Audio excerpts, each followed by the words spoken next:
Hello guys, నా పేరు మైదర్ welcome to my channel. కారణం మన ఛానల్ సబ్స్క్రైబ్ చేసుకోకపోతే ఇప్పుడే సబ్స్క్రైబ్ చేసుకోండి. పక్కనే ఉన్న బెల్ ఐకాన్ క్లిక్ చేసి ఆన్లో పెట్టుకోండి. నా ఫర్దర్స్ మిస్ అవ్వకుండా చూడొచ్చు. చాలా మంది చూస్తున్నారు కానీ సబ్స్క్రైబ్ చేసుకోవట్లా. So please try to subscribe and click the bell icon also.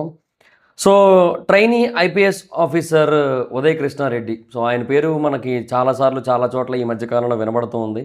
So ఆయన బేసిక్గా చాలా అంటే చాలా ఇన్స్పైరింగ్ పర్సన్ అని కూడా చాలామంది అభిప్రాయపడుతూ ఉంటారు బికాస్ ఆఫ్ హిజ్ స్టోరీ అనమాట. సో అలాంటి ఒక వ్యక్తి మీద ఒక కేసు అయితే పడింది. అండ్ ఇప్పుడు బేసిక్గా ఆయన హైకోర్టులో ఒక కేసు అయితే ఫైల్ చేశారు. అండ్ ఆయన ఆత్మహత్య చేసుకోబోయారని చెప్పి మనకి 20th మార్నింగ్ అంతా కూడా ఒక న్యూస్ అయితే వినబడింది. బట్ ఇప్పుడు బేసిక్గా దాని గురించి ఒక క్లారిటీ వచ్చింది. సో మొత్తం అన్నీ కూడా కొంచెం క్లియర్ కట్గా అర్థం చేసుకునే ప్రయత్నం చేద్దాం. అసలు ఏం జరిగింది ఏంటనేది ఆల్రెడీ తెలిసిన వాళ్ళకి ఆ మెయిన్ స్టోరీ ఏదైతే ఉందో అది ఐడియా ఉండే ఉంటుంది. బట్ తెలియని వాళ్ళ కోసం అసలు ఏం జరిగింది ఏంటనేది కొంచెం బ్రీఫ్గా చెప్పి ఆ తర్వాత ఈ జరుగుతున్న పరిణామాలన్నిటి గురించి కూడా డిస్కస్ చేద్దాం.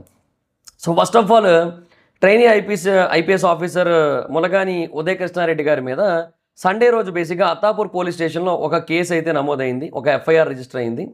సో సండే రోజు కూడా కాదు, యాక్చువల్గా సాటర్డే రోజు రిజిస్టర్ అయింది. జూలై 18వ తారీఖున రిజిస్టర్ అయింది. సో వాళ్ళు పెట్టిన సెక్షన్స్ చాలా ఎక్కువ, అంటే చాలా హ్యూజ్ నెంబర్ ఆఫ్ సెక్షన్స్ అనమాట. Section 74, section 75, section 77, section 78, section 79, section 127/2, section 351/2 బిఎన్ఎస్లో ఇవన్నీ కూడా. అలాగే ఐటీ యాక్ట్ 2000 ప్రకారంగా సెక్షన్ 66E అండ్ 67A కింద కూడా కేసులు అయితే ఫైల్ చేశారనమాట. సో చాలా అంటే చాలా స్ట్రాంగెస్ట్ కేసులను అయితే పెట్టారు ఆయన మీద. సో బేసిక్గా దీన్ని అంటే ఈ కేసుని ఈ కంప్లైంట్ ఇచ్చిన పర్సన్ ఎవరంటే అతనితో పాటుగా ఉన్న ఇంకొక ఫెలో ట్రైనీ ఐపీఎస్ ఆఫీసర్ అనమాట, లేడీ ఆఫీసర్. సో ఆవిడ బేసిక్గా కేసు అయితే ఫైల్ చేశారు. ఏమనంటే లైంగిక వేధింపులు చేస్తున్నారని చెప్పి. సో జూన్ 23, 2026 నుంచి కూడా లైంగికంగా వేధిస్తున్నారు. సో బేసిక్గా వాట్సాప్లో కొన్ని అబ్యూసివ్ మెసేజ్లు పెట్టడం, అండ్ ఆ తర్వాత తన మెసేజ్లు కూడా కంటిన్యూస్గా చూస్తూ ఉండడం, తన ఫోన్ తీసుకొని అండ్ బూతులు వాడుతూ మాట్లాడడం, కొన్ని అఫెన్సివ్ రిమార్క్స్ చేశారంట వేరే ఫెలో ట్రైనీస్ ముందు కూడా తప్పుగా మాట్లాడుతూ. సో తర్వాత పాస్వర్డ్లు అవి తీసుకొని తను ఒక రూమ్లో బంధించేసి తన మొబైల్ అది తీసుకొని తన జుట్టు పట్టుకొని అసాల్ట్ చేసి, సో తన గొంతు పిసికి స్ట్రాంగులేట్ చేయబోయి కత్తి పట్టుకొని చంపేస్తానని బెదిరించి ఆ గదిలోంచి బయటికి వెళ్లకుండా చేశారు. ఇలాగ చాలా చేశారు. అండ్ అంతేకాకుండా ఆమెది ఒక ప్రైవేట్ వీడియో కూడా రికార్డ్ చేసి తన హస్బెండ్కి పంపేస్తానని చెప్పి బ్లాక్మెయిల్ చేస్తూ తనతో ఇంటిమేట్ చేయాలనుకుంటున్నారు. సో లైంగికంగా కలవాలనుకుంటున్నారు. సో ఆ రకంగా బెదిరిస్తున్నారని చెప్పి కేసు అయితే ఫైల్ చేసింది ఆమె. సో ఈ కేసు ఫైల్ చేసిన తర్వాత ఇది కేసు మనకు 18వ తారీఖున ఫైల్ అయింది కదా. సో 19వ తారీఖున ఈయన బేసిక్గా ఈ ఉదయ్ కృష్ణారెడ్డి తన ఫ్యామిలీ ఫ్రెండ్స్, అంటే తన బ్రదరు తన ఫ్రెండ్స్ ఉన్న ఒక ఇంటికి అయితే వెళ్ళారనమాట. సో నైట్ అంతా కూడా అక్కడే స్టే చేశారు. అయితే పొద్దున్న ఆయన ఎంత లేపినా కూడా లెగట్లేదు. సో అరౌండ్ 9:30 ఆ టైంకి అతన్ని ఆ ఫ్రెండ్స్ ఫ్యామిలీ మెంబర్స్ అందరూ కలిసి జయంతి సూపర్ స్పెషాలిటీ హాస్పిటల్కి అయితే తీసుకొని వెళ్ళారు. అక్కడ చేర్పించారు ఆయన్ని. ఎందుకంటే బేసిక్గా మంచం పక్కన ఒక ఫుల్ బాటిల్ ఆఫ్ ఆల్కహాల్, ఫుల్లో హాఫ్ మన బాటిల్ మొత్తానికి ఆల్కహాల్ బాటిల్ ఉంది. అండ్ దాని పక్కన ఒక శానిటైజర్ బాటిల్ కూడా ఉందంట. సో వాళ్ళు ఏమైనా అభిప్రాయపడ్డారు, అతను ఎంత లేపినా లేకట్లేదు, అన్కాన్షియస్ స్టేట్లో ఉన్నాడు కాబట్టి మేబీ అతను బేసిక్గా ఆల్కహాల్తో పాటుగా శానిటైజర్ కూడా తీసుకొని ఉండొచ్చు. ఒకవేళ అలా కనుక తీసుకున్నట్టయితే అది విషపూరితం and at the same time అతను ఆత్మహత్యకి పాల్పడినట్టు కదా. సో ఆ ఉద్దేశంతో అతన్ని ఇమీడియట్గా హాస్పిటల్కి తీసుకొని వెళ్ళారు. సో హాస్పిటల్ తీసుకొని వెళ్ళిన తర్వాత అక్కడ డాక్టర్ రవిశంకర్ రెడ్డి గారు చెప్పింది ఏంటంటే ఆల్కహాల్ ఓవర్ డోస్ అయ్యి ఉండొచ్చు, అంతే తప్పించి ఇంకేమీ లేకపోయచ్చు అని మేము అభిప్రాయపడుతున్నాం. సో బేసిక్గా ప్రస్తుతానికైతే ఇమీడియట్గా ఆయన రెస్పాండ్ కాలేదు. తెచ్చిన తర్వాత స్టమక్ వాష్ అనేది చేసాం. అండ్ ఎటువంటి ట్యాబ్లెట్స్ యొక్క ట్రేస్ అయితే ఏమీ లేదని చెప్పి చాలా క్లియర్గా చెప్పారు ఆయన. అండ్ బ్లడ్ అండ్ యూరిన్ శాంపిల్స్ని బేసిక్గా ల్యాబొరేటరీస్కి పంపిస్తాం, రిపోర్ట్స్ అనేది వచ్చినట్టయితే అప్పుడు చూద్దాం అన్నట్టుగా ఆయన తెలియజేశారు. సో రిపోర్ట్స్ తర్వాత వచ్చాయి కదా, రిపోర్ట్స్లో ఏమని మెన్షన్ చేస్తుందంటే ఆయన బేసిక్గా ఎటువంటి డ్రగ్స్ కానీ ఎటువంటి పాయిజన్ కానీ తీసుకోలేదు, జస్ట్ ఆల్కహాల్ ఓవర్ డోస్ అయిందంతే. సో పరిమితికి మించి ఆల్కహాల్ ఎక్కువ తాగడం వల్ల ఆయన లెగలేకపోయారు, అసలు కంప్లీట్గా అన్కాన్షియస్ స్టేట్కి వెళ్ళారు. సో కొంచెం ఏమంటారు ఆ డ్రౌజీనెస్ అనేది అలా ఉంటుంది. జనరల్గా ఆల్కహాల్ కొంచెం తాగిన వాళ్ళకే మరుసటి రోజు పొద్దునకి తలబట్టేసి ఏదో అంటారు, అది హ్యాంగర్ పెగ్గ ఏమో మొత్తానికి దాని ఏదో అంటారు అది. సో అదొకటి తాగుతుంటారు, తర్వాత మజ్జిగలు తాగుతుంటారు కొంతమంది, ఇలాంటివన్నీ చేస్తుంటారు. సో ఇలాంటి ఒక పరిస్థితి ఉన్నప్పుడు జనరల్గా ఆయన ఇంకా చాలా ఎక్కువ తాగి ఉండొచ్చు, అందువల్ల ఆయన లేకపోయి ఉండొచ్చు. కాకపోతే ఆయన ఒక 24 hours వరకు ఆయన గురించి ఒక న్యూస్ ఎలా సర్క్యులేట్ అయిందంటే తన మీద వస్తున్న ఆరోపణలను తట్టుకోలేక ఆత్మహత్యకి పాల్పడిన ఉదయ్ కృష్ణారెడ్డి అన్నట్టుగా న్యూస్ అయితే సర్క్యులేట్ అయింది. సో బట్ అది వాస్తవం కాదని చెప్పి ఇప్పుడు తెలుస్తోంది. జస్ట్ మందు ఎక్కువైంది అంతే. ఆల్కహాల్ ఎక్కువైంది. సో ఆల్కహాల్ ఎక్కువ అవ్వడం వల్ల ఆయన లెగలేకపోయారు అంతే. So that is very much clear అనమాట. సో ఇప్పుడు ఆయన కంప్లీట్‌గా కోలుకున్నారు. ఆ మెడికల్ లీగల్ కేస్ అదంతా ఫార్మాలిటీస్ అన్నీ ఫినిష్ అయిపోయి హాస్పిటల్ నుంచి బయటకు వచ్చేసారు. బయటకు వచ్చిన తర్వాత ఆయన ఇప్పుడు ఏం చేశారంటే హైకోర్ట్‌లో బేసిక్‌గా క్వాష్ పిటిషన్ అయితే ఏశారనమాట. తెలంగాణ హైకోర్ట్‌లో తన మీద ఏదైతే ఎఫ్ఐఆర్ రిజిస్టర్ అయిందో sexual harassment, assault and criminal intimidation అలాగే ఇన్ఫర్మేషన్ టెక్నాలజీ యాక్ట్ ప్రకారం ఏవైతే అఫెన్సెస్ కింద ఎఫ్ఐఆర్ రిజిస్టర్ అయిందో వాటన్నిటిని కూడా కొట్టి పడేయాలి అని చెప్పి ఆయన అయితే క్వాష్ పిటిషన్ అయితే వేశారనమాట. సో ఆయన ఏం చెప్తున్నారంటే ఎలిగేషన్స్ అన్నీ కూడా ఫాల్స్ అండ్ వాళ్ళిద్దరి మధ్య కూడా కన్సెన్షువల్ రిలేషన్షిప్ ఉంది మొదట ఇష్టపడే రిలేషన్లో ఉన్నారు వాళ్ళిద్దరు కూడా. తర్వాత ఆ రిలేషన్షిప్ అనేది పాడైపోయింది.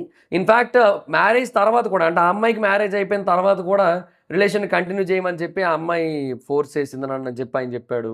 సో ఇలా చాలా జరిగాయి అనమాట. అండ్ ఆయన ఏమంటాడంటే వాళ్ళ ఫోటోగ్రాఫ్స్ కొన్ని వీడియోస్ అవి ఉన్నాయి. సో మా రిలేషన్షిప్ కన్సెన్షువల్ అని చెప్పి అది ప్రూవ్ చేస్తోంది. సో ఇక్కడ ఎటువంటి ఫోర్స్ కానీ లేదంటే కొరేషన్కి సంబంధించిన ఎలిగేషన్స్ ఏవైతే ఉన్నాయో అవి ఏవి కూడా నిజం కాదు అని చెప్పి ఆయన అయితే చెప్తున్నారు. సో అదనమాట సిచ్యువేషన్. సో ఆయన చాలా అంటే చాలా బెటర్గా ఉన్నారు. ఆయన డిశ్చార్జ్ అయిపోయారు. డిశ్చార్జ్ అయిపోయి ఇప్పుడు క్వాష్ పిటిషన్ అయితే వేశారు. సో క్వశ్చన్ ఏంటంటే ఇందులో ఎవరు రైటు ఎవరు రాంగ్? బేసిక్గా పీపుల్ తాలూకా ఒపీనియన్స్ అనేవి రెండు వైపులా చీలిపోయి ఉన్నాయి. అది చాలా స్పష్టంగా అర్థమవుతోంది. సో కొంతమంది బేసిక్గా ఇతందే తప్పు అంటున్నారు. కొంతమంది బేసిక్గా ఆ అమ్మాయి కూడా తప్పు ఉండుండొచ్చు, మనం ఎగ్జాక్ట్గా చెప్పలేం కదా అని కూడా అభిప్రాయపడుతున్నారు. ఏం జరిగింది అనేది మనకైతే ఎగ్జాక్ట్గా తెలియదు. కాకపోతే ఏదో ఒకటైతే జరిగి ఉండొచ్చు. సో మేబీ ఇనీషియల్గా వాళ్ళ మధ్య రిలేషన్ అనేది కొంచెం ఇద్దరికి అంగీకారంగానే ఉండుండొచ్చు కూడా, చెప్పలేం మనం. ఎందుకంటే ఇండియాలో 2022లో 164,866 కేసులు ఉంటే యాక్టివ్ కేసులు, అందులో 11,921 కేసులు ఫాల్స్ కేసులు, మహిళలు పెట్టిన ఫాల్స్ కేసులు 7.23% అనమాట అవి. సో అంటే రేప్ కానీ, అటెంప్ట్ టు రేప్ కానీ, అసాల్ట్ ఆన్ ఉమెన్ కానీ, intent to outrage her modesty కానీ ఈ సెక్షన్ల కింద ఈ పర్టికులర్ నేరాల కింద పెట్టిన కేసుల్లో 7.23% ఫాల్స్ కేసులు ఉన్నాయి. సో 11,921 కేసులు మిస్లీడ్ కేసులు, రాంగ్ కేసులు. అండ్ బేసిక్గా రీసెంట్గా కొంతమంది ఆఫీసర్స్ కూడా చెప్తున్నారు కదా. సో ఒక ఆటో డ్రైవర్ బేసిక్గా ఏదో గొడవ అయిందని చెప్పి ఆటో డ్రైవర్ని ఎలాగైనా అరెస్ట్ చేయించడం కోసం అని చెప్పి వాళ్ళ మీద రేప్ కేసు పెట్టిన సందర్భాలు కూడా ఉన్నాయి. కొన్ని అలాంటివి జరుగుతూ వస్తున్నాయి అన్నమాట. సో ఇవన్నీ కూడా మనం దృష్టిలో పెట్టుకునే ఆలోచించాల్సిన అవసరం కూడా ఉంది అన్న పాయింట్ కూడా వినబడుతోంది. కాయిన్కి రెండో వైపు ఇలా జరిగి ఉండొచ్చు కదా అన్న మాట కూడా వినబడుతోంది. సో చూడాలి మరి, ఇంకా మేబీ ఇతనే తప్పు చేసి ఉండొచ్చు అన్న అభిప్రాయం కూడా కొంతమంది నుంచి ఎక్స్ప్రెస్ చేయబడుతోంది. సో ఎగ్జాక్ట్గా తెలియదు మనకి ఏం జరిగింది ఎలాగా అనేది. సో నన్ను అడిగితే ఇది ఎప్పటికీ కూడా కోర్టు 100% ప్రూవ్ చేయలేదని అనుకుంటున్నాను నేనైతే. కోర్టు 100% ప్రూవ్ చేయగలదా దీన్ని? అతని దగ్గర ఉన్న ఫొటోస్, వీడియోస్, ఎవిడెన్స్ ఏదైతే ఉందో అది 100% మేబీ సరిపోతే ఇంకా అసలు ఆ కేసు కొట్టేయడానికి అన్నట్టు ఉంటే ఓకే, ఫైన్ అండ్ గుడ్. కానీ ఒకవేళ అవి కనుక పూర్తిగా లేవనుకోండి, కోర్టు దేన్ని ప్రూవ్ చేయలేదు. అండ్ ఒకవేళ ప్రూవ్ చేశారు అనుకుందాం, పోనీ ఒకవేళ ఇతను తప్పు చేసినట్టుగా కనుక ప్రూవ్ అయినట్టయితే ఇతన్ని బేసిక్గా దీని నుంచి తీసేస్తారా? సస్పెన్షన్ కొన్నాళ్ళు ఉంటుంది, తర్వాత ఏమో కేసు కొంచెం పెద్దదే బెటర్ కాబట్టి అరెస్టులు గట్రా ఉంటాయేమో. But what about future? So తర్వాత ఒకవేళ తప్పు ఇతంది కాదు, ఆవిడే ఫాల్స్ కేసులు పెట్టింది అని కనుక ప్రూవ్ అయింది అనుకోండి, అప్పుడు ఏంటి పరిస్థితి? సో తన హస్బెండ్కి దొరికిపోతానేమో అన్న ఒక భయంతో బేసిక్గా ఇలా చేస్తూ ఉండొచ్చు అన్న ఒక అభిప్రాయాన్ని కూడా కొంతమంది ఎక్స్ప్రెస్ చేస్తున్నారు. సో మేబీ అలా కనుక జరిగినట్టయితే ఏంటి పరిస్థితి? ఒకవేళ అది నిజమైనట్టయితే మనకు తెలియదు ఎగ్జాక్ట్గా ఏది వాస్తవం అనేది మనకు తెలియదు. సో కాయిన్కి రెండు సైడ్లు చూసి మనం డిసైడ్ అయితే బెటర్. బట్ ఒకటైతే వాస్తవం, మనం ఈ కేసు నుంచి అర్థం చేసుకోవాల్సిన ఒక ముఖ్యమైన విషయం ఏంటి అంటే, జనరల్గా మనం ఏ పొజిషన్లో ఉన్నా సరే, అది ఇప్పుడు నార్మల్గా ఒక సాఫ్ట్వేర్ ఎంప్లాయ్ కావచ్చు, లేదంటే ఒక బ్యాంక్ ఎంప్లాయ్ కావచ్చు, లేదంటే ఒక షాపులో పనిచేసే వాళ్ళు కావచ్చు, ఎవరైనా సరే, ఒక ఫైనాన్స్ కంపెనీ ఎక్కడైనా సరే, జనరల్గా ఒక చోట కోవర్కింగ్ అనేది ఉన్నప్పుడు, అంటే మహిళలు మగవాళ్ళు ఇద్దరు కలిసి పనిచేస్తున్న చోట జనరల్గా మనం ఎంతవరకు వీలైతే అంతవరకు మన లిమిట్స్లో ఉంటే మంచిది. వాళ్ళతో వర్క్ పరంగా డిస్కషన్ చేసి ఎంతవరకు వీలైతే అంతవరకు మాట్లాడుకొని, వెళ్ళామా, పని చేసుకున్నామా, లంచ్ బ్రేక్లో భోజనం చేసామా, తిన్నామా, వచ్చి మళ్ళీ పని చేసుకున్నామా, వచ్చేసామా అన్నట్టు ఉంటే పర్లేదు.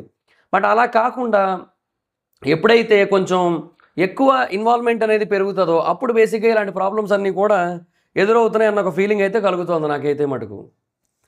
సో లెట్స్ సీ, మరి చూడాలి ఏంటి సిచ్యువేషన్ అనేది. సో అందుకే ఇది మనకు ఒక బెస్ట్ ఎగ్జాంపుల్. అంటే ఇది మనకు ఒక ఐ ఓపెనింగ్ సిచ్యువేషనే.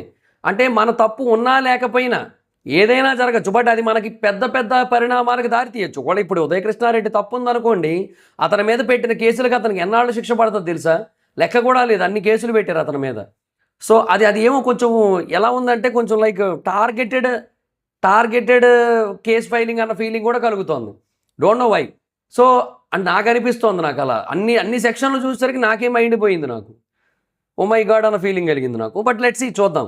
సో అలా అది కనుక ప్రూవ్ అయితే, ఒకవేళ లేదు అంటే అతను తప్పేమీ లేదు అనుకుంటే, అలా అయినా సరే ఆమె ఇతని మీద అన్ని కేసుల కింద సెక్షన్ కింద పెట్టి కేసు ఫైల్ చేసింది, అతన్ని బేసిక్గా ఎఫ్ఐఆర్ రిజిస్టర్ అయ్యేలా చేసింది, అతను బేసిక్గా దీని గురించి మళ్ళీ హైకోర్టు మెట్లు ఎక్కేలా చేసింది.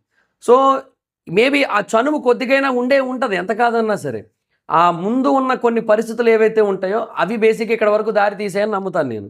సో అందుకని ఎప్పుడైనా సరే మన లిమిట్స్లో మనం ఉండి వెళ్ళామా, పని చూసుకున్నామా, వచ్చామా అన్నట్టు ఉంటే నో ఇష్యూస్ అసలు. దట్టు పెళ్ళైన వాళ్ళతో ఇంకా జాగ్రత్తగా ఉంటే బెటర్. ఇక్కడ అర్థమవుతోంది కదా. సో వర్క్ ప్లేస్ అనేది వర్క్ ప్లేస్ మాత్రమే. వర్క్ ప్లేస్ అనేది వేరే ప్లేస్ కాదు.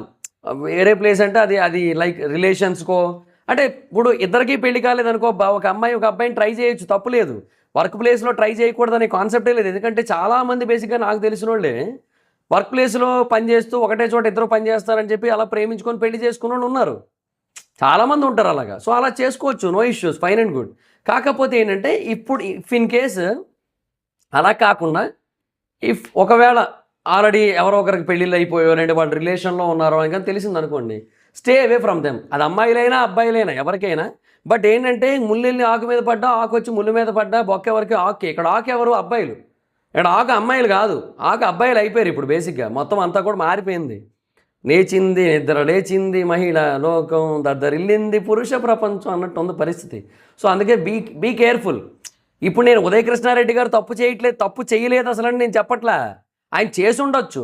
బట్ ఒకవేళ మీరు ఒకళ్ళు రేపు పొద్దున్న ఏదైనా ఒక పరిస్థితుల మధ్య, ఇలాంటి పరిస్థితుల మధ్య చిక్కుకుంటే, మీ తప్పు లేకపోయినా మీ మీద ఒకళ్ళు కేసులు పడితే మీరు ఎఫెక్ట్ అవుతారు అని చెప్తున్నాను నేను. అది నేను చెప్పే పాయింట్. ఓవరాల్గా నా వెర్షన్ అది. Okay, so that's guys, this the video. So stay away from girls in work places. Okay, so that's guys, thanks for watching the video. మీ అభిప్రాయం ఏంటి ఎంటైర్ కేసు మీద అనేది కింద కామెంట్ సెక్షన్లో చెప్పండి. So that's guys, this the video మీకు నచ్చితే లైక్ చేసి వీడియోని షేర్ చేయండి. ఇప్పుడు కారణం మన ఛానల్ సబ్స్క్రైబ్ చేసుకోకపోతే ఇప్పుడే సబ్స్క్రైబ్ చేసుకోండి. పక్కనే ఉన్న బెల్ ఐకాన్ క్లిక్ ఆల్లో పెట్టుకోండి, నా ఫర్దర్స్ మిస్ అవ్వకుండా చూడొచ్చు. చాలా మంది చూస్తారు కానీ సబ్స్క్రైబ్ చేసుకోవట్లేదు. So please try to subscribe, click the bell icon also. నా ఇన్స్టాగ్రామ్ ఐడి ఎవరు మాత్రం అక్కడ వచ్చి ఫాలో అవచ్చు. Thank you so much. Bye. Next video. Bye.